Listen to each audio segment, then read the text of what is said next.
Sonoma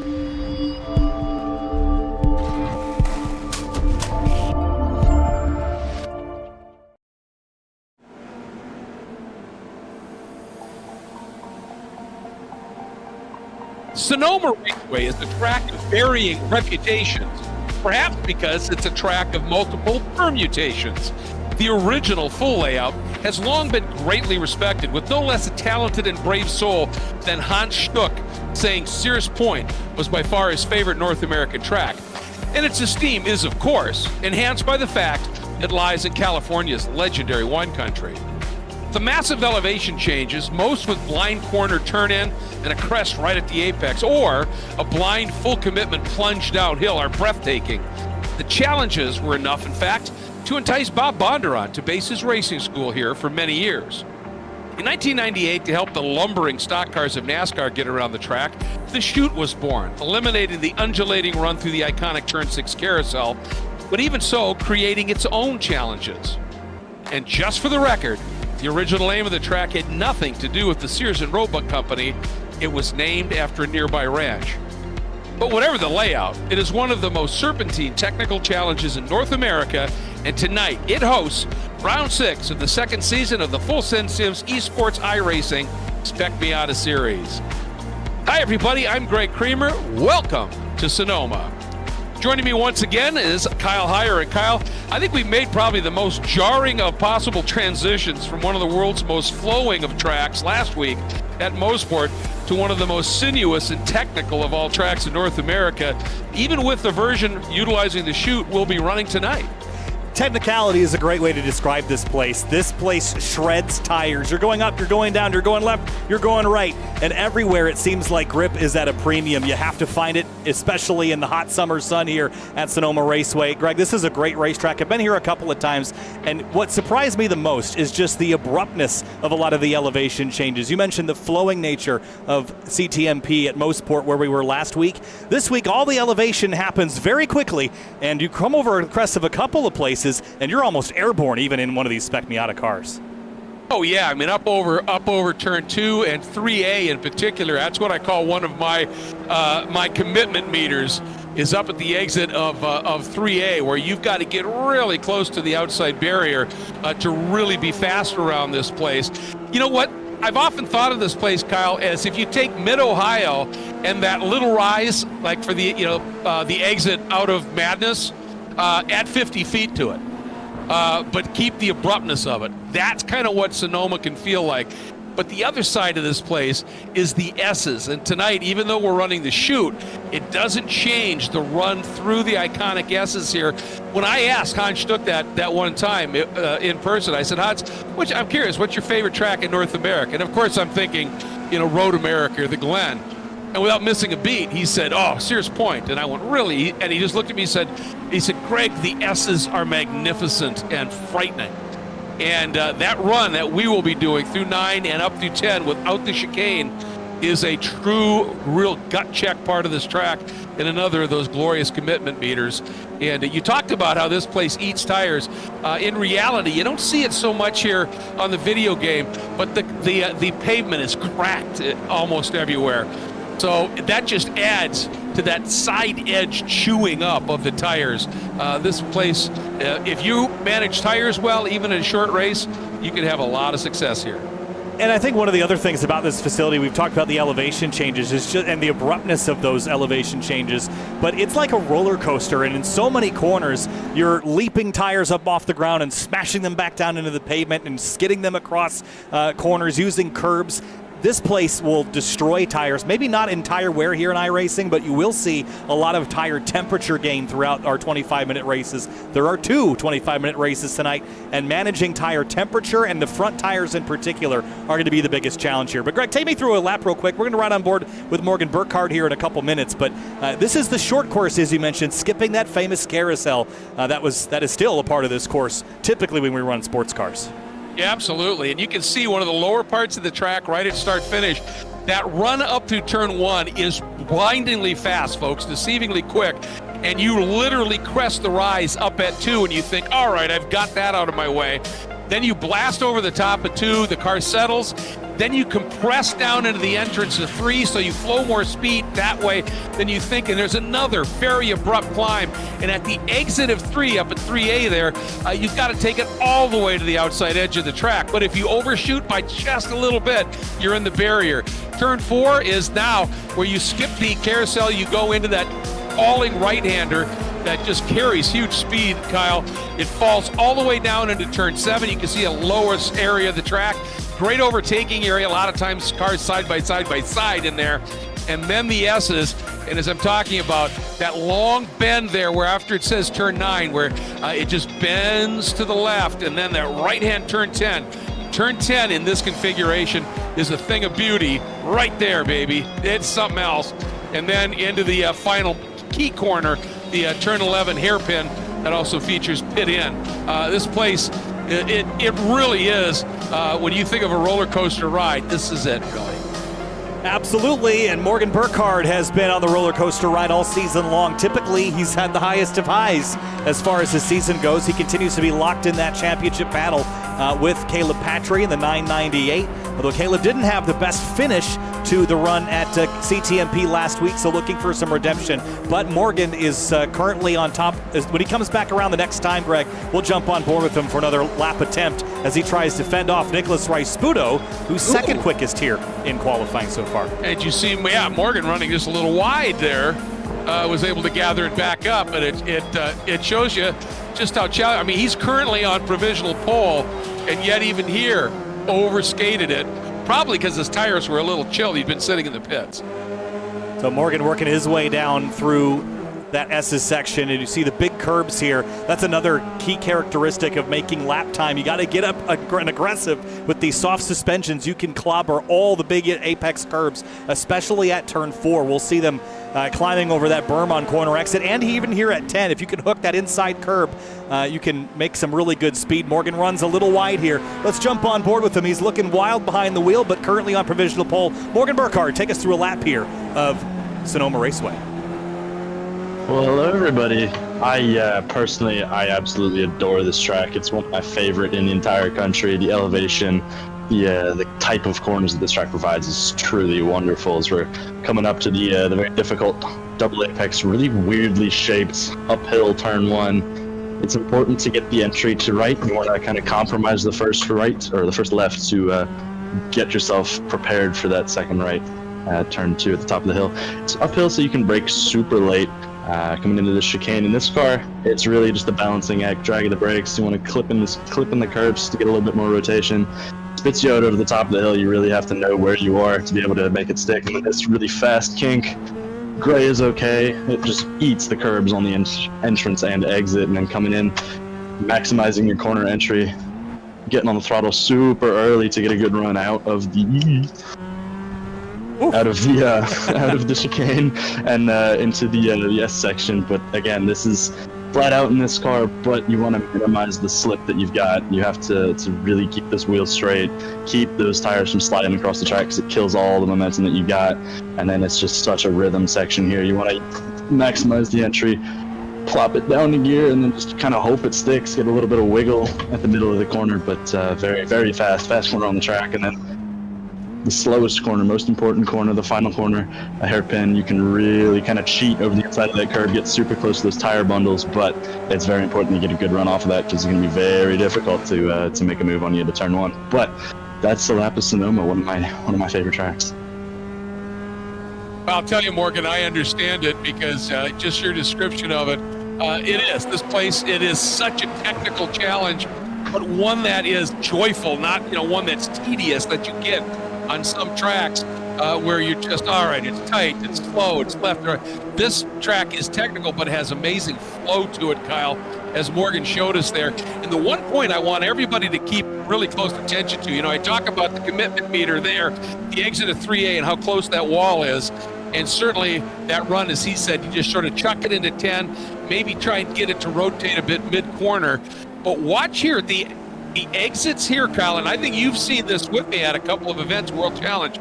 This next set of curves on the right that you just sort of hit there and then there. How many times have we seen cars that have been offline just a little bit, hit those curves under hard acceleration, the rear breaks loose, and the cars just snap across the track? This is a place that can catch you out if you're not really on your game here. Whoa! And that's what we're talking about there. But those two curbs, they will bite you. I've seen it many times. I'm sure you have. And getting back to the tire management, were you here when Victor Gonzalez, in his little before his TC operation, blew up into the big rig with 5 cars, showed up, and most of the season wasn't doing too well, got here, and in the second race drove a tire control clinic and beat the entire field. I'm not sure I remember that, Greg, but I do remember watching those curbs that you talked about at the exit of turn number 7. Maybe not for the loss of control characteristic, but I see drivers a lot of times using where that access road kind of opens back up. Drivers will try to cheat and use that as racetrack, and what will happen is they'll get side by side with someone, and then it narrows back down into a single file groove. And I've seen so many crashes happen there with drivers bouncing off of each other's doors in that section while they try to use all the extra racetrack that's given to them just for a split second. We're riding above Beans Forster here, so we'll see it again from high above. But through turn number 7 here, and on corner exit on the right, you're going to see the track open up here with this access road right about here, and drivers will try to sneak up the inside there, Greg, and I've seen so many times people have bounced off a door and ended up hitting the concrete, and you can crash big here. Oh, absolutely you can. Oh, Beans a bailing on that lap, overshot apparently. But yeah, you're absolutely right. And sometimes both of those things happen. You try and make use of that little piece of real estate you're talking about, so you get way up on that curb. It unsettles the car, throws you into the guy next to you. Right as you said, it becomes a one-lane turn-in for that next section of the S's, and everything goes pear-shaped in a big hurry here. Watching the number 10 of Thomas Pendergrass out right now, the number 10 in the 10th spot, and hounding Court Schmidt in the white number 172. Man, you can see how they pound that curb. It's still falling down into this braking zone. Easy to overrun it down here. Yeah, turn 7, that's one of your best passing opportunities on this configuration of the racetrack. Now, turn 7 is a passing opportunity at the other layouts as well, but you're approaching it from a different angle with this configuration. The NASCAR short course that they've added here, I think the late 90s that they added that chute section, Greg, but that hasn't changed a whole lot over the years, although they've added some more paint and rumble strip out there in recent years. With qualifying complete, it'll put Morgan Burkhardt on the pole alongside Nicholas Rice-Puto. A really strong qualifying effort for him, and we'll have a full pace lap to diagnose where everyone else qualified, Greg, but that's a strong effort by the number 6. It really is. And the other guy whose speed just has been impressing me as of late, the 108 of Jordan Rick-Sagrini. We saw him in that beautiful blue car get pretty aggressive, but did it with speed in some of the previous rounds. And as a result, he comes in here with a lot of momentum. He's down in the points just a little bit because of some stuff early in the season, but a lot of momentum here. It's Morgan Burkhardt now after our previous race at Canadian Tire Motorsports Park, back with a comfortable-ish margin over Nicholas Rice-Puto. Caleb Patry, though, only 2 points behind Rice-Puto. Then Beans, another 2 points behind him. Ben Forster, then Giancarlo Schooler right in the mix. So it's pretty close stuff at this stage, and I think it's going to be a fascinating race. I do want to take a moment, of course, to say a huge thanks to Court Schmidt and Full Send Sims, the creators and title sponsors of this event.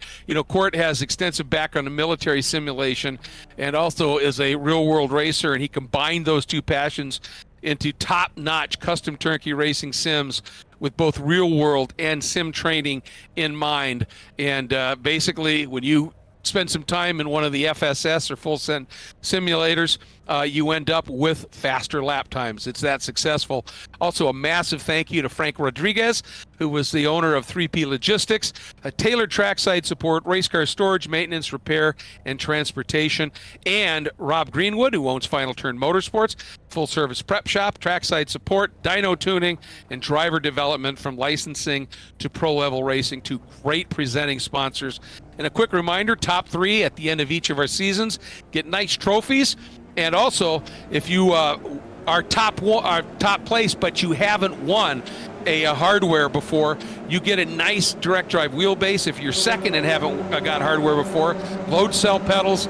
And if you're third, you get either your choice of an H-pattern sequential shifter or a 2-year paid iRacing subscription. So all kinds of great stuff. And remember, just because you're not in that top 3, if some of the guys up there have already won some of that hardware, it can default down to you. So never give up.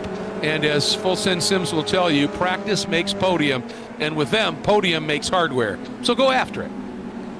Well, let's roll through our starting lineup for tonight's races. We got 2 races back-to-back. Race 2 set by the finishing order of race number 1. But on the front row for this one, Morgan Burkhardt in the number 40 and Nicholas Rice-Budo, the championship leaders, lock out the front row, Greg. And Caleb Patry in the 998 will start third with the ever-improving Jordan Rixagrini fourth in that blue 108. And in 5th place, it's Joshua Soto in the 77, and Beans Forster starts 6th in the 23. That is a stout third row. Starting in that 7th spot, Giancarlo Schooler, also very fast in his number 111. And Skip Brock Jr., who continues to impress with his speed, the number 32. 9th place, row 5, Max Schweid in the number 98. Thomas Pendergrass joins us again in the number 36 in 10th. And in the 11th spot, the 00 of Max Bankin, joined in 12th by the number 221 of Charles Vaccaro. Seth Bowman in the 042 starts 13th. Cord Schmidt alongside him in 14th in the number 172. And starting in the 15th spot, Jim Friedhofer in his number 89, joined in 16th by Rich Green aboard the number 22. Oh, a little bump there. Whoa, it feels a little out of sorts as they come to the start-finish line here. 17th and 18th, Jose de la Casas and Wayne Buttermore and Jason Oliveras will round out the rest of the field, Greg. Here we go from Sonoma. Nice to have Jose back with us, one of the co-owners, new co-owners of FARA. Let's go racing, and we are green. And Morgan Burkhardt, as they came around that turn 11, it sure looked like he and Nicholas inadvertently had a little bit of a touch. Morgan able to swing out wide. Now, is he going to be able to maintain the lead? It's really close, as you can see. Rice-Budo wanted to get that overlap, get down to the inside. Is that Caleb Patry running wide on the exit? That could cost him. Yeah, he got shoved out there by the number 6, a little teammate on teammate, bumping and banging here. Wow, that 36 car Pendergrass was out of kilter as they headed up over the hill at 3A. Now down to turn 4. Watch the curb, watch the exit wall, Greg, as they stream on through.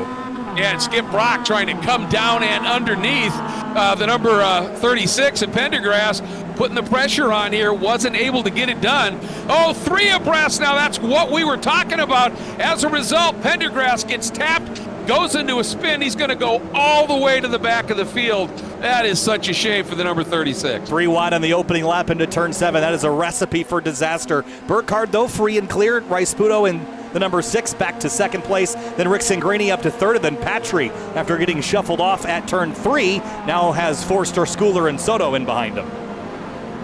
Yeah, it was really Jordan Rixagrini got a great jump when Patry had his moment there and was able to come through, and it looked like Beans just went with him here. So watching Giancarlo Schooler on board as he sits back in that 7th spot at this point. But this is one guy who's got some serious speed, and he loves to get in there and mix it up. We'll see what he's going to be able to pull off here right now.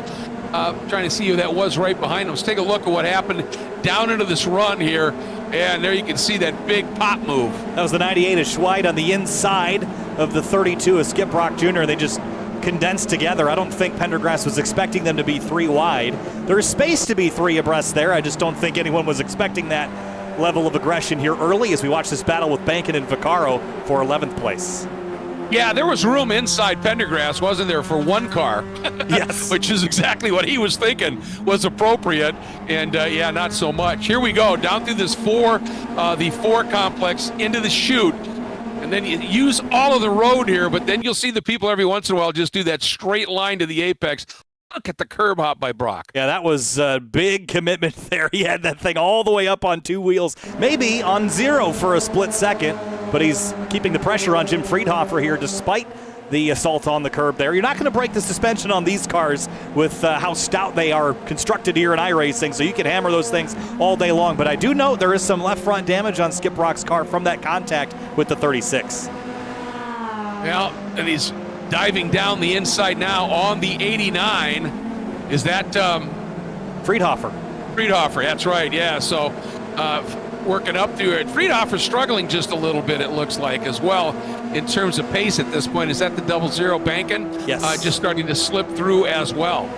Bankin goes the long way around. Court Schmidt in the 172 sizing up some battles as well, with Vaccaro just ahead of him, just behind this group as they go too wide up towards turn 2. I love this corner. Such a fun turn, blind crest, but there's really no grip to be had there. It's really easy to slide out wide like the 89 did. Court Schmidt 3 wide middle for a moment and slots in behind Vaccaro. Yeah, and that's the thing. You can run side by side up through turn 1, but at a certain point, you're going to find yourself in trouble as you get into turn 2, unless you, on the outside, unless you are already up along the inside. Otherwise, they're just going to shut the door on you. And I've seen cars flip coming up there because they've hit that inside curb so hard, trying to get out of contact because they didn't have the overlap they needed, and go straight up and off and over up there. So, like I said, every one of these corners, they're great fun. You get it wrong with a little touch, it can park you badly. This is one of those tracks where the average speed is relatively low, but the average speed you hit the wall with is generally pretty high. All the crash zones are in the high consequence areas, as Burkhardt has not been able to shake Rice Budo. There is a battle for third brewing, though, between Rick Singrini and Caleb Patry, who's on a bit of a recovery drive after that slip-up on lap 1. Yeah, he is doing everything he can here. Now he's going to pop to the outside, and that was a nice job because he moved out, realized he wasn't going to be there. Beans thought, well, maybe I can sneak up in there. But one thing is right about dead center in turn 1, and if you don't drive the corner with the right sort of turn into it, there is a significant bump. And if you hit that just wrong, it can totally unsettle the car. So you either square it a little bit or you turn in early and get underneath that bump. Honestly, that bump's probably in the absolute perfect line, which I love because that means you got to get creative and you got to have car control. Morgan alluded to something else as well on that climb from turn 1 to turn 2. You're going uphill, so you can charge that corner and gravity will slow you down. And that can make you get a little greedy on the entrance there as well. Seen a lot of drivers go off understeering because they charge that corner too hard. And I've also seen drivers go off to the right and end up missing the apex entirely just because they drop a tire on the right heading up the hill. It's very easy to get that section wrong. It is awkward, especially in cars that are faster, but these can stay glued to that left up the hill pretty nicely. Absolutely, and the one thing we did see with Morgan is that climb up into 2, the climb up into 3A, it's totally blind. I mean, it's like the false summit, right? When you're mountain climbing and you're just looking up going, that's got to be it. And then you come over the top, and that's where you got to, start your turn in. It is a technical, tricky place. Watch this here. You're coming up, and right there, you're turning in. You don't see the exit at all. And it's even more apparent in 3A, Kyle. Yeah, same kind of scenario here, but you have to be aggressive in these cars up on the curbs. And here you're just turning in at an apex that you can kind of see, but you don't know where the track out point is. So you clip that curb with a particular speed, hoping that the speed you've committed to is going to take you to the right point. And look how close they get to that wall on the exit at turn 4. Yeah, I mean, Beans, I'm not sure there was... trouble, sorry. Big hit, Kyle. That's Charles Vaccaro. That's at the exit of turn 3A, and that was a huge crash. Yep, and he probably did the run wide at the exit and have it just snap. Yeah, exactly. Happened so fast. Yeah, it's so easy to do here because it's a blind turn in. You get off like that, and you either hit the wall on the outside or you hit that one. Yeah, that will be race 1 over for Vaccaro. What a shame. Leaders back to turn 11, and getting the drive off of this corner is critical, especially in these cars. See Rick Singrini and Patry doing a bit of a drag race up the front straightaway. Yeah, this is Patry who's tried to do this last time and got a bit along the outside here, but smart move there by Jordan. You see him drift over and not give him quite enough room, trying to establish around the outside early. That was pretty savvy by Jordan as he realized Patry was going right, Kyle, to just sort of say, yeah, no. You can go side by side through turn 1. It's just not really advised because of how much corner load you're carrying. There's not a lot of camber in that corner, and you're going pretty fast into it, even in a Spec Miata. So it can be pretty dicey going up there side by side. I've done that a handful of times in a stock car here in the iRacing service. I'll tell you, I went and I flagged when the SCCA runoffs were there, and I flagged at one for a while, for a day, and the speeds, it's virtually unabated coming up that hill. And it's just really amazing how quick they're going. And you're going up a steep hill, so of course you got gravity working for you, so you can go so deep into the corner before you have to brake, and you get up and over that rise, and then you fall into that compression at 3, approaching 3A. So you get all that compression on the tires, Kyle, and again, then you climb. The schooler runs really wide in 10, and you climb again. Oh, look at this, Patry thinking about forcing the issue. Got down to the inside. I think Rick Sagrini was pretty gentlemanly there, but I also think he realized if he turned in aggressively, he was the one who's probably going to go spinning. But we'll see now what Patry's able to do here. That was pretty dicey stuff in turn 11. Turn 7, turn 11. Doesn't matter what layout you're running. Those are really your 2 big passing opportunities. And Patry trying to maintain some overlap through turn 1. There's that big bump center track that you're talking about. Yeah. But you have time to settle in a Spec Miata before you have to hit the brakes.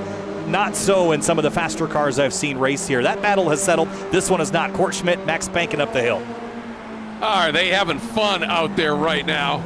This is for the final spot in the top 10. Court had it. Max just slipped through and picked it up. And so now Court will sort of try and reset and go after the 00 phonetic car. So we see a shot of Skip Brock. They're pretty much on his own right now, sitting in that 9th spot. I just love, this is one of my favorite corners. This is a turn that's never really had track limits, and there's just a commitment factor about it. You can find speed here by being brave or stupid. It depends on how much you want to charge it. It's just such a fun turn when you blow by that tire wall, inches away from it every time. Whether it's the sim or the real world, I'm sure that's a rush. Oh God, I would certainly think so. And you know, the other part of it is, obviously you want to straighten out turn 4 as much as you can. Oh, was that a tap, or did Beans just float wide? Because he's losing a lot of ground here. I think he see what happened here. Did he overshoot? Yeah, he did. Missed his braking point. Wow. And blew by Patry. Will lose a couple of spots in the process. I'll tell you what, he did a great job of just evading contact with anybody as he got in there too hot trying to make a pass. He could have so easily just clouded somebody. Nice job there. Tell you what, it's scrappy today. These guys are on it. They are. They are.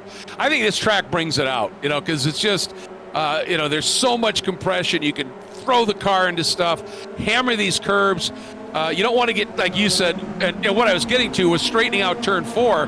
It's great, but as we saw Skip Brock do, if you pound that curb too aggressively at the wrong angle, it can just set the car into a massive pogo all the way to that wall. And you may not hit the wall, but you're not going to be fast when you want to be there coming out. Definitely a distance versus time equation there as well. So we watch Forster at work right now, hustling the car through the S's, and I think hustle is the right word for this section. You just have to be on it. The section flows really nicely, but if you make a mistake and get offline here, there's no pavement runoff. You're going to go into the dirt and into that tire barrier, slide for Schooler, and that should open the door here for Forster. Edrickson, Greeny, and Patry are side by side ahead. No, double battling going on here. Schooler in way too hot. Way too hot. He was focused on not letting Beans get through and overshot big time. And Caleb Patry, who was in the points hunt in the early part of the season, has just been clouded. Oh, by a teammate nonetheless. Yes. Oh, and then is that Max Schweid that got clipped coming through maybe as well? I think it was Soto that got into that. Oh, yes, you're right. There's some big damage to the rear of Patry as well. You see that tire sticking out. That was a clunk.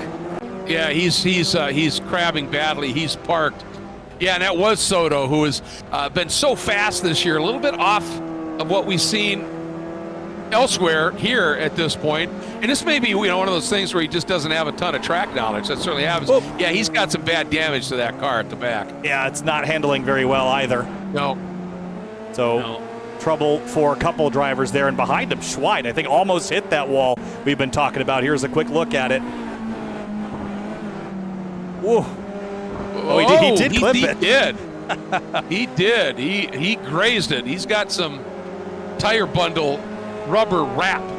Yes. That's sort of erased the number on the side of the car. So all of this now has given a little bit of a break for these two up front. Morgan Burkhardt, who cannot shake Nick Rice-Puto right now. He is right there. Riccingrini's close. Oh, we have something big happen down there too, huh? Yep. Top of 7. Rich Green was one of the cars involved. That was contact from Friedhofer, and he got himself turned around. I think Friedhofer felt the guilt on that one. He came to a stop, but then bailed. Oh man, yeah, this has been a gloves off kind of race, hasn't it here? Well, I think you said it earlier. This track brings it out. You're hustling the car, you're racing the racetrack, and it's narrow and tough, and there's so much elevation, and the car's always on edge or extremely loaded. And I think when we saw the contact down at turn 11, you're just in there too deep. The ABS is already doing everything it can do. You already have the left front loaded, and you just can't bail out. There's nowhere to go. So that was what caused that crash there. But Rice-Puto, let me tell you, if it's not Patry hounding Burkhardt for the lead, Rice-Puto has been filling that vacancy this week. Boy, he is just looking really, really sharp. And I'll tell you, Beans, lucky to avoid that contact when Giancarlo came in, but it did sort of clear the path for him a litting bit. And now he's setting sail trying to run back down Jordan Ricciagrini here. And we go back to this battle. Max Schweid, Soto in, who's injured. Schweid going through, and I think Skip Brock is not going to take him too long to get by either. Yeah, I think he smells blood in the water here a little bit with Soto. That car is a little secondhand, I'd say, at this point. Yeah. Look how much yaw it has through turn 10. Such a high commitment area. It'll open the door here for Skip Brock. But Soto's not going to hit pit lane, not going to give up on the car just yet, but he's going to continue dropping backwards. Yeah. And you can see he was really trying to make that work, and with the damage, he was just a little bit hot, floated just a smidge wide, and Brock was able to get through. You know, getting back to your comment earlier where you said, you know, the top speed here might be relatively low, but because of everything we're talking about, how this track, it's so undulating, you're hustling this track all the time, all of that, while your top speed's low, your adrenaline meter's pinging. You don't have a lot of time to rest. No straightaways. Even in a sim, exactly. And so you just make that one little mistake, and it just sort of magnifies. Especially in this sequence, if you get offline a little bit here, you could literally get behind in your steering. Oh, banking off track. You could hear and see Court flat slide there. Whoa! Oh my All gosh. 4 in the air for Bankin. Yeah, I was listening to Court flat slide as Bankin ran wide, but look at this, Kyle. This is overcommitment. That's 4 tires in the air there, Greg, and that's turning in a little too early. But hey, he made the corner after that. I'll give him credit where credit's due. Yeah, I'm guessing if it were for real, he'd be sitting a little higher in his seat, though. I bet. Holy cow! Unbelievable. Well, hey, that's one way to avoid the curb is just jump it. Is that avoiding it, though, at that point? Yeah, well, yeah. Whoa. Yeah. Court got aggressive on 10. Both of them. Boy, I tell you, this has turned into a rallycross, Kyle. Actually, funny that you mentioned that. There is a rallycross configuration here at Sonoma Raceway that iRacing has built that uses a jump and uses the carousel going uphill as a dirt-covered section. And I have broadcast a NASCAR trucks race on that layout with the jump and with the dirt and with the Joker and everything, and it was entertaining. I can only imagine. That had to be a huge fun. Look at Beans now, all over the back of Ricciagrini. The margin between Rice-Puto and Ricciagrini about a second and a half. You can see that little bit of room up there. And so Ricciagrini right now, he'd like to just be trying to run those guys down, but he's got to have an eye toward Beans Forster in that mirror right now. So in the team Full Send Sims car. Watch the gears here. He's going to go up to 5th for a moment. He'll go back down to 4th, following Ricciagrini. Try to get ahead of him here a little in the steering so he can throttle up earlier. But where do you go? And second place is off. Rice-Puto almost in the concrete at the exit of turn 10. Wow, that was the first big flinch we've seen by one of those two guys up front here. He just missed the apex at turn in, didn't he, Kyle? Yeah. Oh, that was close. And that's part of it. You know, when you're on the limit, if you miss your apex by a foot, you're going to run wide by a foot. And I think he missed it by just a smidge more than that, and that's what took him off. Feels like this track is like that in most places. It really is. Where you're loaded up, especially here at turn 3. If you miss that curb at the top of the hill, if you're aiming for it and you miss it, you're going wide because you plan your speed of entry to include jumping that curb, as Forster has a connectivity problem there. And if you make that mistake and miss that turn, you don't miss the exit by a foot, you miss it by 10 feet. And 10 feet here puts you in the concrete. Yeah, it's just, you know, like I said, it just magnifies the little mistakes here because, you know, and a lot of it is those mistakes are easier to make here because of all the blind approaches. And you just get, you know, and you're sitting behind 1 or 2 cars, you're driving through a couple of windshields, you know, you can just miss that turn in a little bit.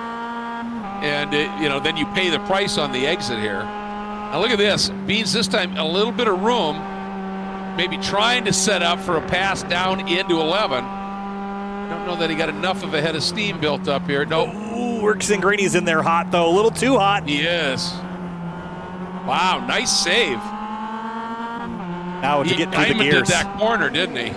He did, and you can do that at turn 11. If you get in a bit too hot and you can slow the center and not give up the position right there, then you can turn down and get a pretty straight shot off the corner. But it's such a consequential area. If you make a mistake and someone gets a nose up underneath you, then it just becomes a drag race and shifting battle. And these cars with the H-pattern manual style gearboxes, you better be getting through those gears efficiently because that's what this race will come down to on that front straightaway if you're side by side in 11.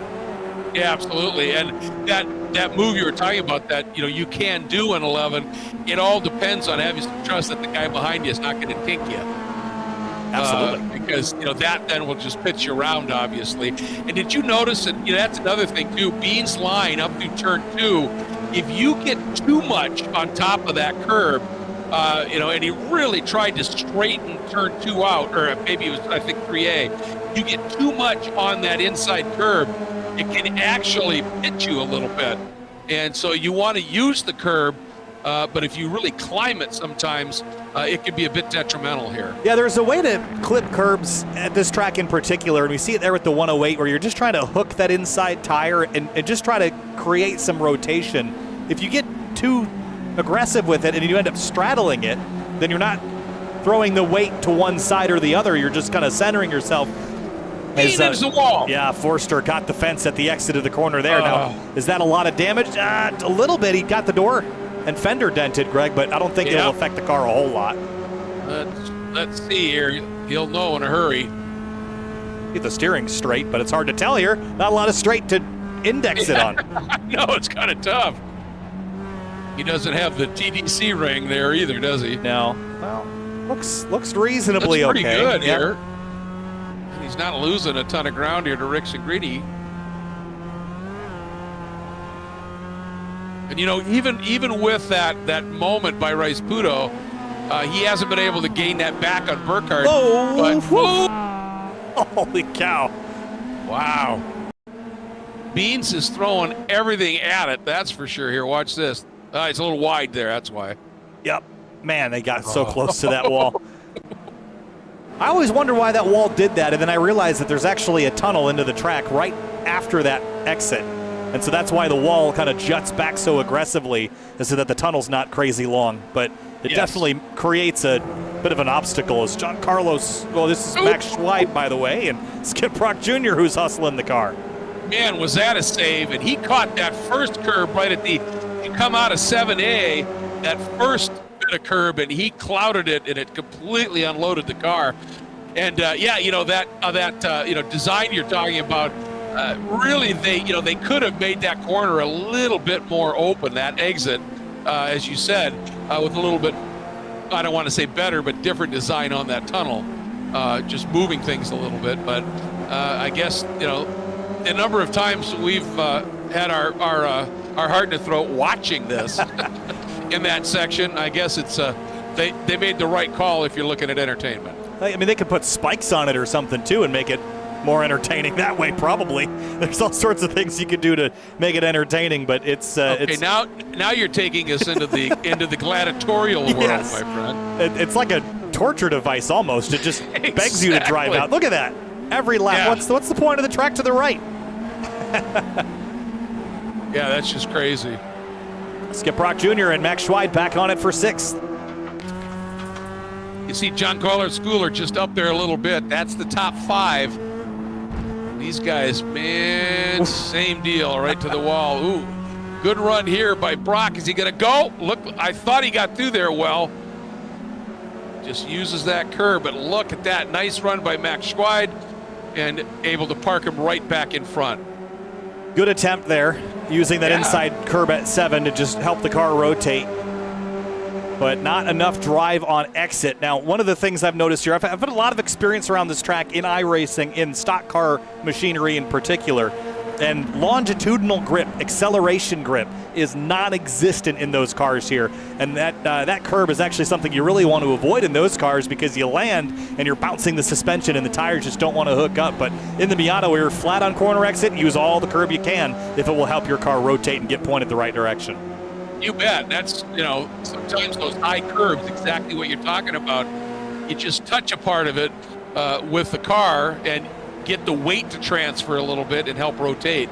And these guys up front are playing this to perfection. Here comes Giancarlo Schooler, and then best battle right now is this 1 for 6. And it is white flag this time by the way. The flag man hiding from me today, but it is the last lap already for this first race. So Burkhardt leads by 2.6, but this is a battle that's pretty spicy. So is that one for 3rd. This is Forster and Rick Singrini as they head down the S's for the final time. This is for the final step of the podium, and look at the focus in Bean's eyes here. This one has flown by, Kyle. It has.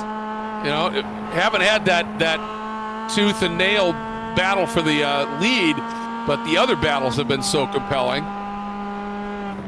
Last couple corners, Rick Singrini gained some distance, but he's wide, Greg, as Burkhardt heads for home in turn 11 and 12. 3rd place is on. Here comes Forster in a dive. Rick Singrini's in deep too. All right, but Rick Singrini gets it covered. Nice job. Out of the last turn, Burkhardt through 11, I should say, into the final turn. There it is, that bend, and Morgan Burkhardt adds to the points lead. Nicholas Royce Puto a second, and look at Beans giving it everything he possibly could and falling short by 15/100ths of a second. Here's that battle for that 6th spot. Out of turn 11 to turn 12. Last turn, Schweid gets away nicely. Skip Brock Jr. didn't get the drive he needed. Here's a battle. Court Schmidt and Soto side by side in 11, and Schmidt's wide. Oh, just got in a bit too hot, and Soto come through. That will lock down 9th, I think, for Soto and Schmidt. Still, good run up into the top 10, but wow. Let's see what happened between those two in the final couple of corners. Let's go back a little further here. Oh, he was wide. Soto was wide, actually, and that opened the door for Schmidt and was on the brakes. Got a little greedy. He didn't probably need to drive in there that deep with the mistake from Soto, but got it pointed back the right direction at least. Well, that's it. You get way down to the inside there, and even in the iRacing games, it accounts for dust and clag and stuff on the track, I would think. It does, absolutely. And you've got to back up that braking just a little bit. So, Burkhardt, Rice Puto, Rick Singrini on the podium. A few more chunks of time than we've had in between the top 3 on other events, but still, that battle between Rick Singrini and Forster for the final spot on the podium, incredibly close. Giancarlo Schooler after that big off, sort of a lonely race. Then Schweid and Brock having their battle. Bankin was in it for a while. Soto and Schmidt coming to the line. Good stuff all the way through that top 10. Pendergrass sits 11th, and how about Jose De Las Casas right there? Nice to have him back with us. Yeah, good stuff. And with a 5-minute intermission now to kind of recoup the last couple of minutes. It went by quickly because it was so entertaining, and a lot of that was due to the nature of this racetrack. We documented how much you have to hustle, Greg. It has been a busy race for those drivers. They'll take this 5 minutes to take a breath and rest because they'll have to do it all over again here for the second race of the night. As far as the schedule goes this season, Long Beach Street Circuit next week. I can't wait for that, and then we'll finish out the season at the Indianapolis Motor Speedway road course on June 26th. So this is our 5th to last race of the season. Is it the current version of the Long Beach Street Circuit? It certainly is. Nice. That's it's a good one. That's for sure.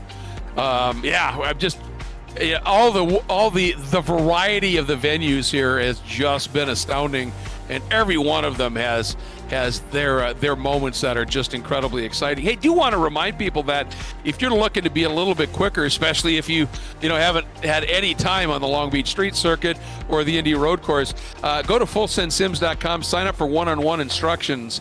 They got some great instructors: Morgan Burkhardt, Beans Forrester, Conrad Chachik, all official FSS racing instructors. They also continue to have racing schools from time to time. Again, just go to fullsendsims.com, check in on that. Those one-on-one instruction sessions, especially if you're struggling in general, or if you're coming up on a track you really want to race but you don't have a lot of experience with it, check it out. They're immensely helpful. And do want to say thanks again to 3P Logistics. The logistical support for you, your family, and your race car. They'll take care of booking flights, rental cars, hotels, group gatherings, all while you're away from home. And Final Turn Motorsports, our other presenting sponsor, aside from being a Miata transmission builder, they front-running chassis builder, partnered with the best engine builders in the Spec Miata class, and full-service prep shop to boot. And, of course, big thanks again to Full Send Sims for being the title sponsor of this Season 2 for the Esports iRacing Spec Miata series. It's been absolutely amazing so far, and this race and 4 more to go. Yep, and Long Beach and Indianapolis Motor Speedway, 2 great North American venues to finish off the calendar for this season. Long Beach is a relatively new add to iRacing. It was originally a tech track here in iRacing. What that meant was it was laser scanned back in 2009 or so, but it was so computationally challenging to build the scenery for it that iRacing shelved it until technology improved. So you could buy it for like $5 with just the laser scan point cloud and no other surrounding details. They've since finished it, and it is now one of the glories of iRacing. Well, we've got a second. I can actually pull up the B-roll of what that will look like for us next week, Greg, just so we can have a look at the Long Beach Street Circuit. So real quickly. But great teaser, yeah, absolutely. We've got a moment. Let me just load this up, and we can see what Long Beach will look like. My B-roll is very long, but here it is. This is what it'll look like next week. And, oh, wow. Yeah. Again, this is not one of iRacing's newest tracks, but it is one of the newer tracks. Of course, Willow Springs added. Yep. That Hyatt that's there right behind the aquarium-looking building. Yep. With the mural, I remember doing an open for a Trans Am race back there on Speed Vision. Way back in the day, that was one of my highlights there at Long Beach. Yep. That and some stunning racing. It really is, and we'll skip on through some of the highlights. How about that? Working fountains and everything. It's one of the phenomenal. Most gorgeous and tracks. One of my favorite iconic, to me, the palm tree shadows through the fountain is just always been something. Look at that. Yeah, loving it. Loving this. It's going to be great. I can't wait for that. And then, of course, our season finale will be at the Indianapolis Road Course, and that is also recently, as of about 8 months ago, a brand new laser scan of the current configuration Indianapolis Road Course. So that's good news as well. So all new stuff coming up the next few weeks here for the FSS Esports Spec Miata series. That's exciting, and of course, I would expect that the next time we go racing for the FSS Esports Series, we will likely have rain in the conversation as well. That will be a fall or winter 2023 addition to iRacing. Oh, my. That's going to add a whole different level. Imagine this place in the wet. And you know what? The funny thing is I had never even considered wet Sonoma Raceway, and last year when I was there for the World Challenge Series, it was raining and cold, and I had showed up basically with shorts and a T-shirt. I was like, I'm going to California. I get to just hang out in the sun. Nope, it was wet and rainy all week long. I had never experienced that. It was also green, which is not something that I knew Sonoma could be, but there are times of the year when it is absolutely stunning. Yeah, when you're there in the spring, it's beautiful. When you're there in the fall, it looks a lot like this. It's just everything's dry. Not dead, it's just dry. You just sort of go into Sonoma and have a nice dinner and some wine, and don't worry about if it's dry and parched and out there, and then come back and just enjoy some great racing. So I have found lots of entertainment as well. You see the drag strip just to the right of the driver's right here. Yep. That is a drivable area here in iRacing, so you can find your way over. I think down by, I think you go down to the hairpin. You can see just at the top there's that break in the wall, and iRacing has so generously laser scanned the drag strip, so you can not with the light tree or anything, but you can go drag race your friends. And we've had many giggles at the far end of that when you launch off the end of the far end of the racetrack. When you have a reset button, that's a lot of fun. That is a lot. Yeah, I would think so. And another thing, if you're ever out there, folks, for real, you're not far from the Pacific. And if you go down toward the coast, just north of the Golden Gate Bridge up in that area, which isn't that far away, Redwoods National Park is in there. I mean, it's just absolutely stunning area when you get to that coast. Oh, problem. Yeah, this is Giancarlo Schooler, and I was watching. We have his camera over on the Zoom, and he was away from his seat, so he came back and sat down, and the field was already driving away. So he will start from the pits, Greg, and that is a critical mistake in a championship battle. So maybe he'll get to drive back up through everybody. It'll be a lot of fun to watch, but I'm sure he would have liked to start up with everyone else. I would think so. So, yeah, I mean, it should make for an entertaining drive as we get ready to go with our second race. And I'll tell you what, until we had Nicholas make that little mistake, he was all over the back of Morgan. So let's see if they're going to be able to stay with it here and make that, keep that right to the end here. And I'll tell you, with the speed we saw from Beans and from Rick Zagrini, I think they've got a shot at this too. And the aggression on the start that we saw last time, anything is possible with that run up the hill. And the other thing to consider is you see Morgan Burkhardt on driver's left. Well, if you go look at turns 1 and 2, driver's left, it'll put you on the right line for the first turn. But really, I think you want to be driver's right here because the first real turn is a right-hander. Yeah, up into 2 you're talking about? Yeah.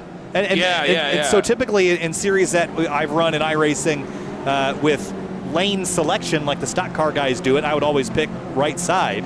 But here in the road race series, you don't get that choice. You're forced to start on the left. So if you don't clear Rice-Sputo before turn 2, he could have a shot at getting you back on the right-hander at the top of the hill. Absolutely, and that's one of the things that makes this compelling. So you've really got to be on your game if you're starting on that inside and get a really good jump. So let's see what happens here. Field stacked up beautifully here. Morgan Burkhardt on that inside pole position here as we come up looking for the green, and it's a nice early green. And let's see, did Burkhardt get enough of a go? Is Rick Zagrini behind him going to give him a little shove? Oh, there's a touch, and everybody's scattering, but I don't know that anybody got into the wall. How? I don't understand. But there's some damage out there for sure on some cars. Oh, what a shame. And some bumper cars here in the background, but I think Rick Zagrini caught the corner of Rice-Sputo and turned him sideways, and pandemonium ensued. Huge jump for Skip Brock Jr. That will likely be a slowdown. If he doesn't, that'd be shocking. And Forster gets shuffled down to 8th place. I think Rick Zagrini might have gotten away with it. That was a big cut. That was lucky. Wow, Schweid, big jump over the curbs. Look at the damage there. He was really caught out, unfortunately. Oh, and a late move. Big touch there. And Max, I don't think he had any clue at all that Caleb Patry, boy, I'll tell you, his weekend has gone from bad to worse, hasn't it? It really has. It's been unbelievable. A tough weekend here at Sonoma Raceway for the 998 of Caleb Patry. Well, let's go back and have another look at the start and the run up the hill. There's the contact between those two, and Forster got a big piece of it on the front. They did hit the wall, but I think the wall straightened them back out and it kind of contained them. Exactly. But it was a big enough hit that obviously it tagged him up pretty good here. Wow. Look at that launch by Rick Zagrini. Yeah, that is a huge launch. And then as we continue down the hill, it was Schweid in the 98 that took his own pretty big ride here. Watch this. Wow. Oh, my goodness.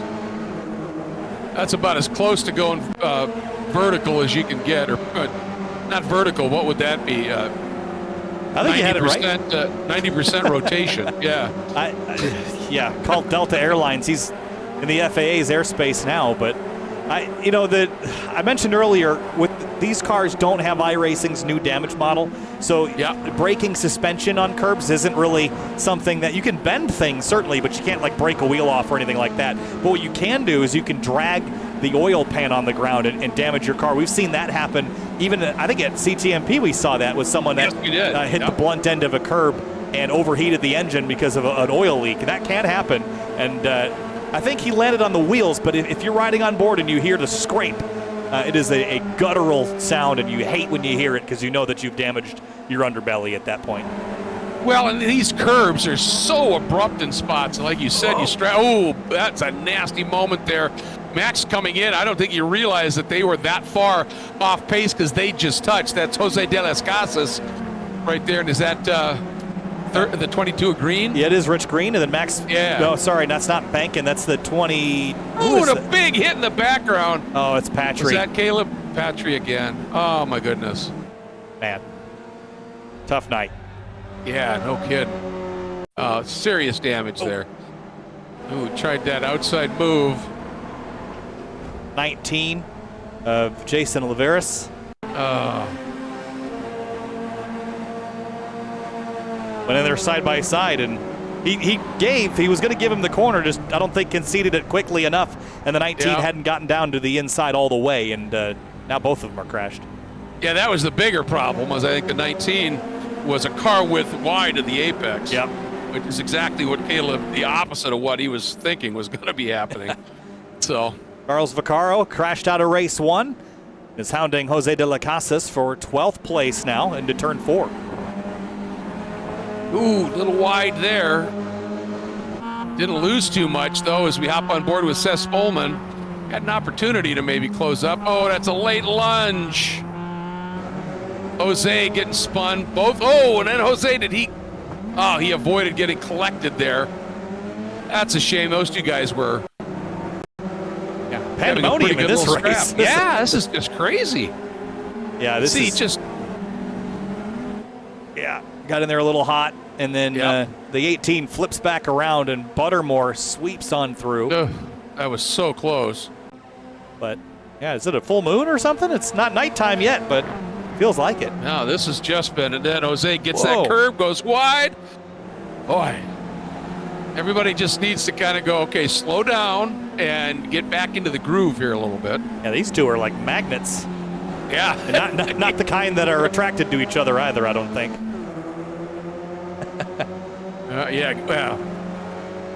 Repelling. Well, in the wrong way. Yeah.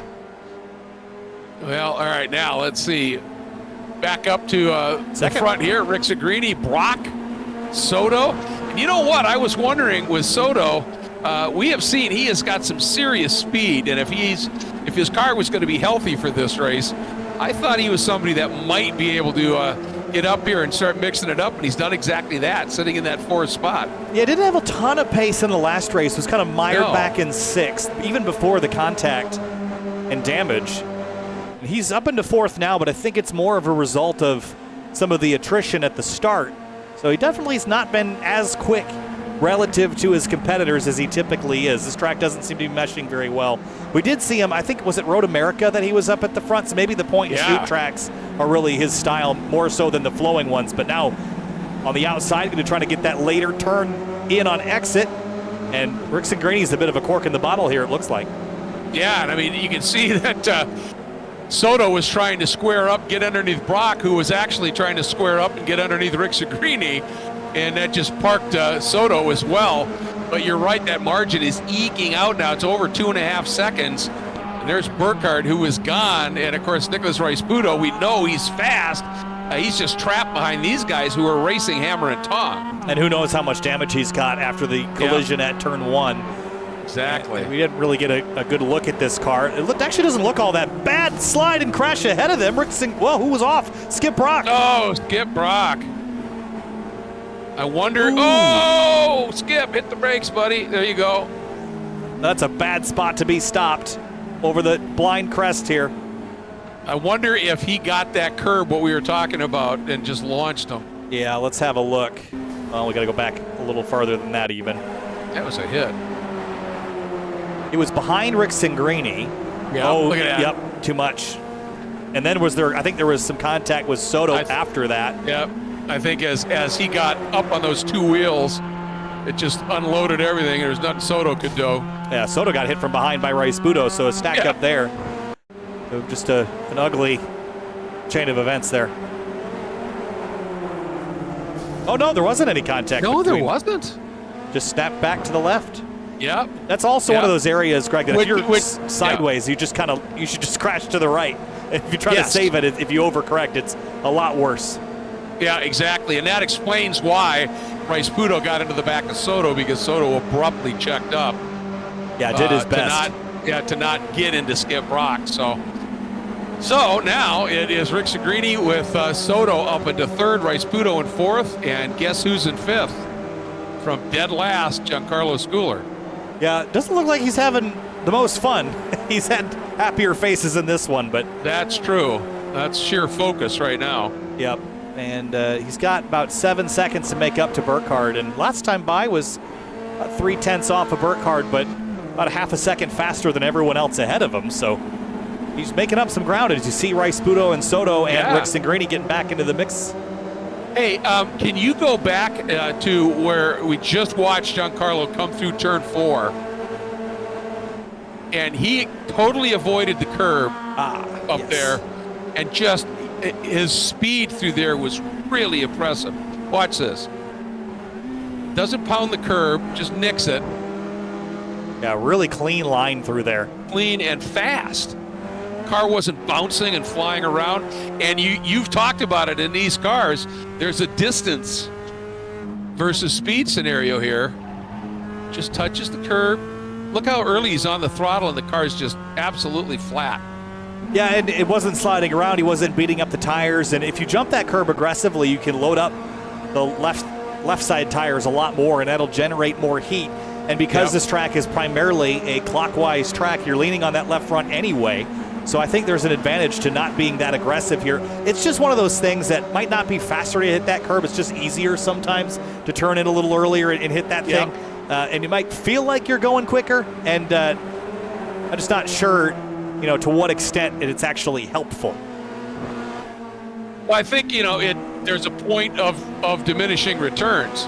And, if you hit the curb and you use it to load up the lefts just a bit, that's cool. But if you just pound it, and the car goes into a pogo for a little bit, every time it bounces and lands, it's just chewing up tires, and that's friction. Yeah, we saw that same scenario last time. The 3 ahead of Schooler hit the curb, and when he got to turn 4, didn't touch it at all, just kind of ran through there using the blue and yellow paint as the Flores lava moment there, and stayed off it and carried good speed. Continues to reel that bunch in as Soto pushed the limits there at 10. Whew. And now going to try and swing to the outside. It's in hot, but is he going to try and square up and come underneath, get to the throttle a little bit sooner? That was actually driven well by Rick Segrini, and I think right there what helped Rick Segrini was Rasputo was watching on Soto swinging out wide. As we go back here to this battle for the 10th spot, Rich Green and Seth Spolman. Green's coming, or Spolman's coming. Green leaves the door open, and they're both in there. And a touch, and Green goes around. Yeah, I think Green kind of cheated over to the right a little bit after Spolman had gotten alongside, and it kind of pinched off right here. Watch the 22 creep over, and that forced the 042 to change his line, and that probably is what helped start that contact there. Yeah, it's one of the things you hear a bit about is once you're committed to the brakes, don't go, and a big dive move here. Woo-hoo. Oh, man, Soto was so aware of what Rasputo was doing there. Otherwise, that's a huge hit, Kyle. Turn 7 has been... Carlos coming, too. Yeah, turn 7 has been a trouble spot really ever since this track was built, but especially tonight. Because the entry to that turn is so wide, and it's so inviting to just drive down there, but because it's so wide, you can get over and get overlap on someone, and they'll never even know because you're not in their mirrors at all. So you'll get to the corner and slam someone in their door, and they'll both be wondering where the other came from. It's just a corner that invites passing, and sometimes those passes are not expected, and that's what leads to contact. And, and another part of it, and I think, this is one of those moments here. Whoa, way in deep comes Max Bankin, who had just passed Court and just went in way wide, and now Court goes back through. But one of the things is I heard it put this way once. It's called presentation. And, sometimes you think by giving somebody a lot of room going into a big, with a lot of wide racetrack into a corner when you're trying to make a pass is the worst thing you can do. And sometimes you say, why is he's passing that guy? He's got 40 feet of racetrack and he's within a foot of the side of his car. He's making sure that guy, when he looks in the mirror, sees him. And if you're way over to the inside by 3 or 4 car lengths, the guy looks in his mirrors, there's nothing there. He's turning in. And that's when it gets bad. Sometimes it isn't telegraphing. That's a big difference. It's presenting and letting them know, I'm here. If you turn in, it's going to be bad for both of us. And if you do that right, that driver will then recognize, I got to leave the wheel open. Let him come through. I'll have to try and get him back. I mean, if you're going to clear the guy before you get to the corner, by all means, get out of the mirrors and go for it. Or use that as a distraction tactic, as we've seen so many times. Look at Rice Sputo up the inside at 11. But that can draw contact a lot of times, as you've mentioned. If you're out of the mirror, the other driver can't expect you to come. And we talked about that a lot in Grid Life Touring Cup, about the reasonable expectation that guy knows you're going to be there. And if you're not in the mirror and you weren't, you were there a second ago and now you're gone, well, yep. Get to the corner and crash. They kind of both have a little bit of responsibility on that part, but absolutely. And what we saw almost happen there with that pass was for 2 laps now, Rice Sputo has watched Soto wear up 11, open up that diamond the corner, which means you go in and you leave a gap, trying to get the run on Rick Segrini coming off. And that time he was close enough that when Soto opened that up, obviously Nicholas said, well, this is an opportunity, and he just jumped down to the inside to try and make something happen. And last lap, Giancarlo Schooler made up about a half a second. The previous lap, last lap, almost identical times to Rice Sputo. So he closes, as soon as these guys obviously get a little bit of racy on each other, he makes up time. But once they just drive, it kind of parks Giancarlo a little bit. Yeah, he's still 1.4 back. Now, there's not a lot of slipstream to be had here, but if there was, he's still not quite in that zone just yet as these three continue to scrap. Soto looks to the right. Rick Segrini goes defensive, and Rice Sputo, where do you go now? Nowhere. Has to bail out. Tell you what, that was a gentlemanly move by Rice Sputo because he could have forced the issue, but he would have tagged Rick Segrini big time. That was a nice job. All right, look at this little duel side by side here. Pendergrass and Forster. Pendergrass in hot, Forster. What a move by Beans. Wow, oh, he clipped the tire bundles on the inside, and that's going to keep them pretty even up the straightaway, but now the 36 pulls ahead, and after all that work, Forster drops back to 7th. Man, Beans had that made, too. But as you said, just clip that tire bundle, and that'll rob you of some momentum. That was actually a topic in the NASCAR race last weekend, was here in iRacing, those tire bundles do not move. In real life, they do move, and so drivers kept doing that over and over and over and moving the tire bundles further in to where they had 2 full lanes of racetrack to the inside of the curb, and they didn't do anything to fix that. I'm sure they would like the iRacing track limits, and Pendergrass slow. Did he just miss a shift? He must have. And he's a little wide there. Oof. Beans trying to get the run. Now Beans going to swing out. See if he's going to try and do the over-under here. Not quite. Got the drive, not quite there. Yeah, during that NASCAR race, I mean, the spotters were even telling the drivers, hey, there's another whole lane there in 11 now. Isn't that nice? They were pointing it out, so. Ooh, here's that stack up again. And there it was. Just too much. And I hate, you hate to see it, and I understand what Soto's doing, but he just keeps leaving that open just a little bit. Or he may not be, he may be struggling to get that car to turn in there. Yeah, that's the double-edged sword at a track like Sonoma with these heavy braking zones is, yes, there's responsibility on, you see Rice Sputo giving it back now. He feels the responsibility. So there is responsibility not to dive in on someone, but if you leave the door open, you're kind of asking for it a little bit. At some point, if you've had a driver following you for so many laps, and you're not covering that spot. You're kind of inviting that front bumper to be in there. And Rice-Budo got there late, absolutely, but yes, he did get there, and they just kind of came together after that.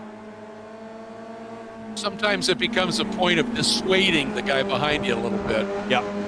And but I understand exactly what Soto was thinking, because if he could get that executed right and get that drive off, he might have been able to affect the pass. And this is one of those tracks we've talked about, Kyle, where everything's connected, right?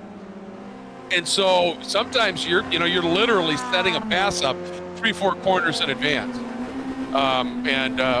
Sometimes that's just how it plays out. Morgan Burkhardt has driven away, and I think in part to that drama on the opening lap. But after that, Rick Singrini dealing with issues behind, some battles that have not yet completely fizzled out. And with that, Morgan is going to continue to put some distance and combine that with DNFs for Caleb Patry as of late, and now Rice-Budo getting caught up. This championship is looking more and more sure for Morgan if he can continue to establish this lead next week as well. Yeah, exactly. And, the one thing about Morgan is he's human. We've seen him when Patry's been hounding him at tracks earlier this year. We saw it last year as well at Sebring. Last season at Sebring, when he's, he'll make that little mistake and open something up.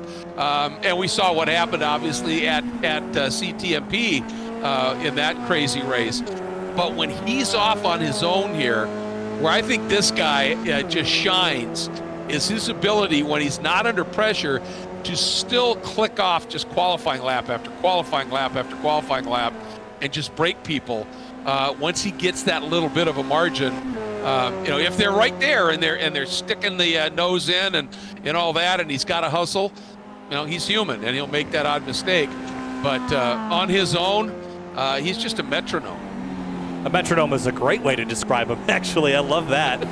Notice the lap times. His best a 1:28.492. His last a 1:29.4. So our discussion earlier about tire temperature and tire wear, we're about a full second off of where we were about 20 minutes ago.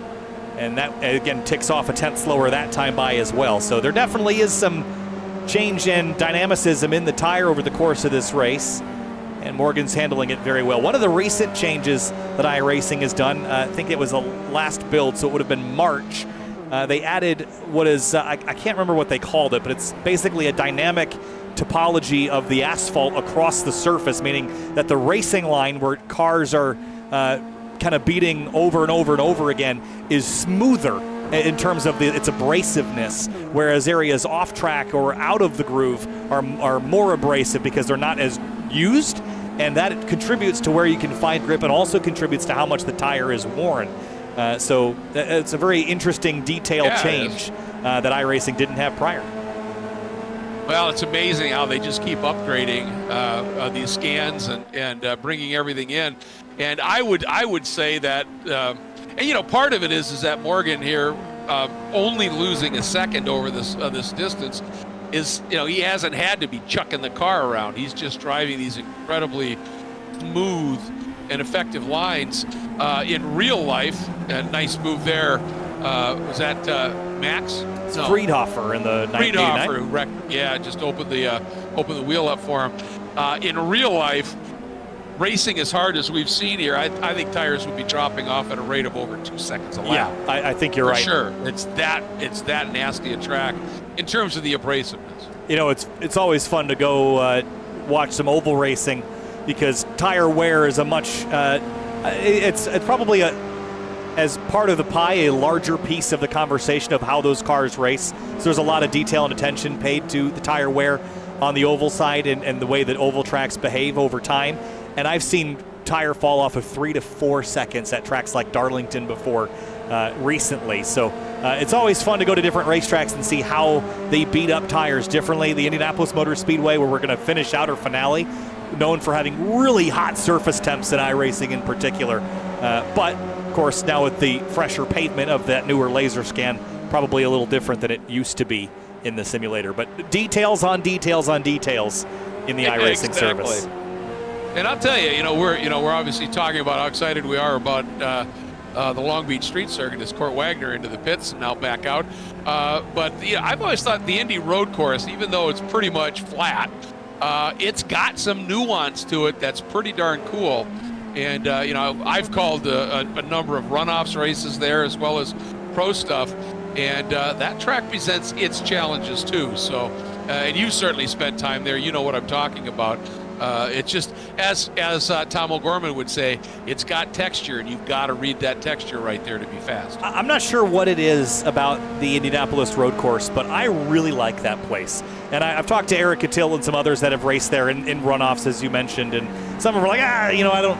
It's cool to be at Indy, but I don't love the track so much. But I think it poses a really interesting sequence of corners, and I always enjoy watching racing. So I'm excited for that as the finale, especially on the quicker section.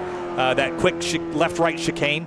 It sets up that long back straightaway with really high speeds into a very tight, guess it, turn 7, just like Sonoma. So there you go. Yep. I'm excited for that. And Long Beach next week. It's always fun to go street racing on rough surfaces, and you don't have any margin for error there, if you have any here to speak of. But right, yeah, exactly. 2 great tracks to finish out the season. Oh, yeah. And I'll tell you, one of the things about Indy that I don't think people pay enough attention to is the exit at 10. Because if you're really fast through there and you make a mistake, you've got to be fast through there to make that ramp from 9 through 10 up into 11. But if you get that wrong, it's a mess. All right, here we go. These guys have just been duking it out. Pendergrass doing one heck of a job here, fending off Beans, doing a beautiful job here in this battle for 6th. And had a little contact at the exit of 7, just a smidge of a touch there.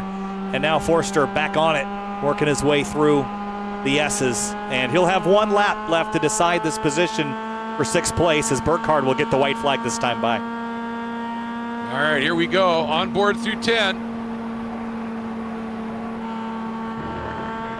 Just a light lift, let it flow. What can he do here? Pendergrass, nice job, being as tight as he can. This is where he got the run before, and then he just tinked those tires.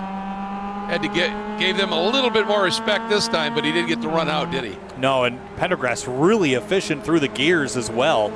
Yeah, wasn't he? Good shifts. There's that white flag waving. I'm going to remember that one. What did I say?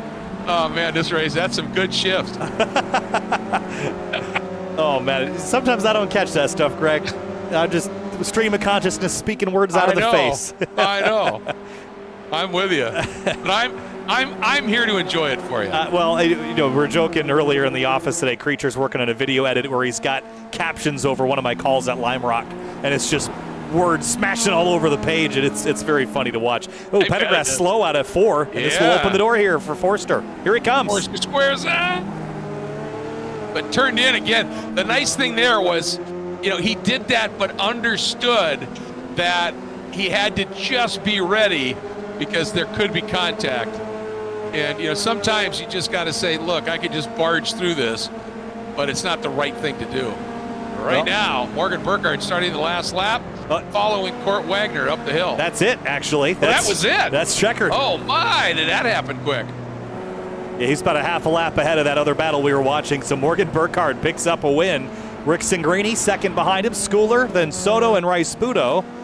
Then Pendergrass and Forster through the final corner here, Greg. Here they come. And it looks like Mr. Pendergrass had just enough in hand. Boy, he had to drive some really, really strong last sequence of 3-4 laps there to keep Beans off him, and did exactly that. I think that's a standout drive by Pendergrass. Look at these guys coming up into it. Green. Ooh. Well, they're both wide. Vaccaro. To Green. Ooh. What happened to Green? Oh, he couldn't get into gear. Oh, no. Here, well, let's ride on board and listen to the last corner here, Greg. There he goes. Had that bad boy right in first gear. Box full of neutrals. Oh, man.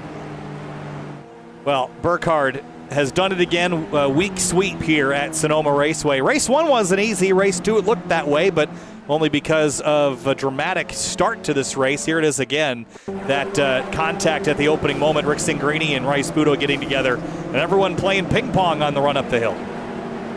The interesting thing was, I think the initial contact was right there. Oh, did Morgan clip that wall on the inside and that pitch him into the 6 of Rice Budo? Watch this. Not quite. I don't. If he did, it was just slightly. Yeah. Yeah. Here it is again as they come across the stripe. Watch Rick Singrini. I think he's going to wash out just a little bit. Rice Budo is very tight to Burkhardt as well, and right there's the contact with Rick Singrini. And if the 6 hadn't corrected, he would have taken Burkhardt with him as well. He would have, absolutely would have. Wow, that was close. Talk about Burkhardt driving the margins. And there comes, so Giancarlo, as soon as it went green, they let him come out, and he came out in about 8th spot. That was opportunistic. Yeah, and I think he ended up on the podium in that last race. He did. So going back to the start of the race, again, you can go as soon as the green flag flies, or as soon as the leader gets to the line. There it is. You can go. And he's going to come out into a fray of chaos here. That was a very effective race start, all things considered. Now My goodness. I mean, look at the number of cars. Yeah. Now, this got fixed, actually. I don't think that's actually intended. The start, you're supposed to come out at the tail of the field, obviously, but if the symbol lets you go, you can go. That used to be a problem at places like Watkins Glen with multi-class starts because the leader is the prototype leader. So if you were in a GT category, you could go as soon as the prototype leader got to the line, which means that you had a 20-second advantage over everyone else. So I'm glad they've addressed that. They have. Not here, it looks like. Anyway, Sonoma, Burkhardt gets it done. Rick Singrini and Schooler on the podium. Great rebound for the 111 in that race. Then Soto and Rice Budo, the rest of the top 5 in the second race. Yeah, I was going to say, we thought it was 19th to 3rd for Schooler. 8th to 3rd, still not bad against this group. Pendergrass and Beans Forrester, what a battle they put on for that 6th spot. Spolman, Vaccaro, and Rich Green, especially Vaccaro and Green into the hairpin on the last lap. Talk about absolute full-on commitment. Great stuff there. And then taking a look back, Buttermore, Cord Schmidt, Bankin, Jafriedhofer, Jose de las Casas up into the top 15. For Patry and Brock, I'll tell you, they were days that certainly should have been far better than that, and it got away for both of them badly. Well, one of the drivers that was hounding Morgan Burkhardt for the win in race 1 came home with a 5th in race number 2. It's Nicholas Rice Budo, who had some dramas at the opening moments of race 2, Nicholas, and after battling Morgan in race 1, didn't quite get to show your stuff in the second race after that contact. Take us through what you saw. It was a frustrating way to start, but you ended up P5. Take us through it. Yeah, I was just trying to get a really good run and really squeeze him. I was planning on passing him into turn 1, so that was my plan. But I unfortunately got a piece of I think it was Jordan, but it was just unlucky. I saved it though, which was crazy. I wasn't sure if I was gonna. Yeah, it was a massive save, and I mean, had you not, that would have been the big one for sure. But that obviously put you on your back foot just a little bit. At that point, was there any damage to the car, or was it just positions? It was okay, and then when I hit Soto later, there was damage, but I let him back by because I didn't mean to clip his right rear. Yeah, that was. We saw you do that, just lift and let him go, but obviously it parked you a little bit. But your impressions of this track with all of these drivers. I mean, there's such a good group of drivers here, and this track, Kyle and I were talking about, it just seems to promote everybody just being absolutely pinging on the adrenaline. Yeah, you gotta be on. It's really hard to pass, so you have to really seize every opportunity, and sometimes that results in some contact. Well, it was certainly entertaining. We can hear you giggling as well, even though the finishes weren't maybe where you wanted them. I can hear you smiling. So that's a cool thing, man. Thanks as always for a great show. Thanks, guys.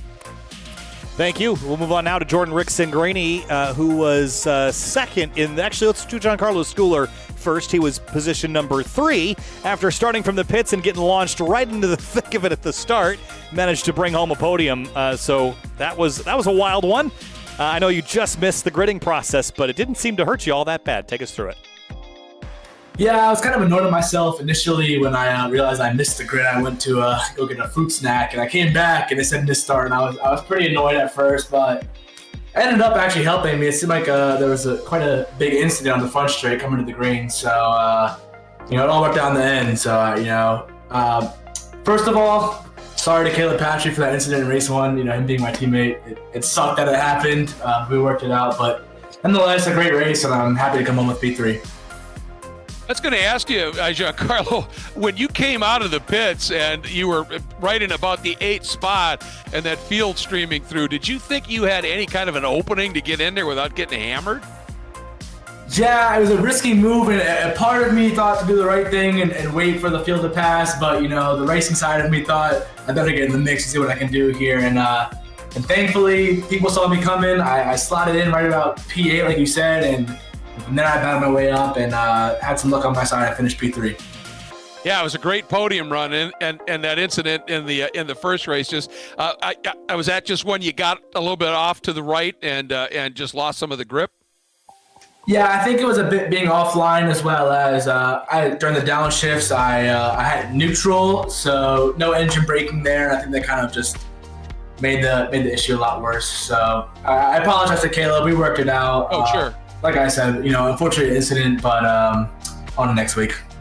And that's a good point. I'm not sure people always think with a low horsepower car that the engine braking still makes a significant difference. So you came back with a great drive in race 2. Congratulations on the podium.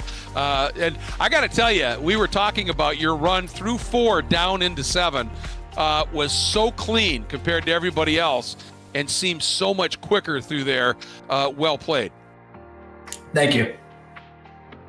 All right, move on now to Jordan Rick-Singrini, who came home in second, and the finishes as of late have been there for Jordan Rick-Singrini. Position number 2 in race number 2 tonight, Jordan. Congratulations. Things got a little spicy on the start there, some contact that kept you from running down Morgan Burkhardt. What'd you need to catch that 40? Yeah, Nick was really trying to put the squeeze on to get by early, and I think we just tapped wheels, and it shook my steering wheel, and it kind of shot Nick out, which was unfortunate since he definitely had the pace Morgan had, and it upset my car. So he got about a second and a half right off the start, and just a few tiny mistakes by me. I got down to like 1.2 seconds, and then a few small mistakes, and he was just gone. He was so consistent. He was definitely the guy to beat tonight.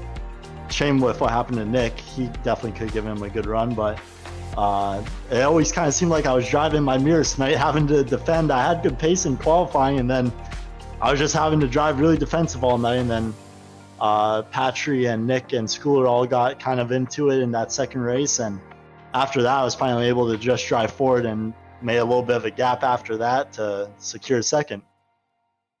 Well, that's a really good point because when you're always in your mirrors and you're defending a little bit, you're not always driving that optimal line, and it allows the the guy in front to squeak away just a little bit. But you clearly had the pace, and once you were able to just focus, just some absolutely great driving, and you just seem to have sort of hit your stride here in the last few races, Jordan. Anything in particular you can put your finger on, or is it just you're just feeling really comfortable in your sim? To be honest, I'm a newer racer, so it's honestly just been seat time. I'm learning a lot in real life, and definitely taking advantage of having a sim to get as much laps as possible, and just honestly working on myself as a driver and driver technique. And it's been coming together lately, and I've been rolling with the flow. It has been coming together, and anybody who's new, whether you're thinking of sim racing or real seat time or both, the key is seat time, and Jordan is living proof of that, man. It's been just a joy to watch you, particularly in these last few races, man. Keep it up. Thank you. I appreciate it. All right, Jordan Rick-Singrini second tonight. Move on now to Morgan Burkhardt, who won both races. Race 1, he had Bryce Sputo hot on his heels. Race 2, though, Morgan, all the dramas in the rear view, and you're going to sweep another one. And with 2 rounds left, things are looking up for you. Yeah, for sure. The race 1 was difficult. I had Nick behind me the whole time. I got a little bit discombobulated on lap 1, but just kind of stretched the gap, trying to break away really at the beginning of the race. But I realized about 6 or 7 laps in that it really wasn't going to happen, so I had to kind of back it down, save some tires so they had something at the end. I pretty much cut that as close as I could, really, with Nick being all over my bumper towards the middle of the race. I had to get back on it, but luckily saved enough tire to have some juice towards the end. But race 2, for sure, it was a lot more chill. I was kind of just going out and driving, hitting marks, just concentrating on my line, my driving style, saving tires, and got lucky with the lap 1, turn 1. I don't even know what to call it, a kabobble, schlamazel, kluzzel. I don't even know. A bunch of like Dr. Seuss words for that. But yeah, no, it was race 2 was a lot easier. Yeah, well, I used the phrase to describe your drive there as metronomic. That you were just putting in the times and every lap, doing it without taking a lot out of the car tires. I did want to ask, having seen a lot of real life racing on this track, what was the tire deg like? Like this track in real life just will destroy tires. It didn't seem that bad, but clearly you had to be mindful of it. It was I would say it's up there with some of the more higher degradation tracks on the schedule this season, because there's just so many high load corners that you're putting a lot of stress on the tire for a long period of time. Like the S's, you got the 2 double right-handers. There's a lot of heavy braking zones, so it's a lot of load on the tire. And if you can just kind of be really smooth with your inputs, use less turning input, and kind of try and, it doesn't make a lot of sense, but do your turning in the air instead of on the ground. If you use these curbs to like launch the car, you can end up in a better position without having to use the tire to get there. So that's something that I've learned over the course of just driving this car and playing with it. But it was difficult because you could really easily just kind of flame the tires, and I experienced that in race 1, and you have to kind of notice it pretty early on, otherwise they do not come back. Okay. Well, you may have just given away one of the real secrets you have here, man, about doing your steering in the air. We appreciate you falling on that sword. One last question for you. How fun is turn 10, man? Oh, it's awesome. I love I love that corner. Yeah. This whole track is so much flow. Like the corner that we're seeing right now, that corner is so much fun. It's one of my favorites. Turn 10 as well. You're coming down out of the S. I'm pretty sure you're coming down out of the S. Is this the fast right-hander before the final corner? Yeah. Okay. That corner, it's just a brush of the brakes down a gear and put your foot on the floor and just kind of hope it sticks. So that's one of my favorite styles of corners. Yeah, I got to tell you, I had the pleasure back in the 90s of announcing qualifying with James Weaver in an 800 horsepower Riley and Scott Ford prototype during qualifying through turn 10. And it was a high-speed drift through there that was just breathtaking. So I get it, man. Great job as always, man. Thank you. I appreciate that. Thanks, Morgan. We'll see you next time at Long Beach. We'll wrap things up here from Sonoma Raceway in just a minute here, Greg. This is an interesting night. Race 1, pretty wild, pretty clean. Race 2, though, that's when the fenders started crunching and the drivers started to get wild with their passes, but all in the name of trying to advance their position the best they can on a challenging and technical circuit in the wine country in California. And next week's race, we're not leaving the state, but we're heading to Long Beach, a little closer to some water next time. To the Long Beach Grand Prix racetrack. That is a highly anticipated one on the schedule for me. I love watching racing there. Well, it's one of the best street courses in the world. I mean, it's fast, it's challenging, it evolves, everything about it. The setting, it's near Hollywood, so in real life the celebs are out there, and it's just a special race. But the track itself, from a driver's perspective, is one of the best street circuits out there, and it should put on one heck of a show. So certainly, folks, we are looking forward to having you come back and join us next Monday night from the Long Beach Street Circuit here in this second season of the Full Send Sims Esports iRacing Spec Miata Championship Series. For Kyle Heyer, I am Greg Creamer. It has been an absolute pleasure to have you joining us. We'll see you next Monday night from Long Beach. Until then, take care, everybody.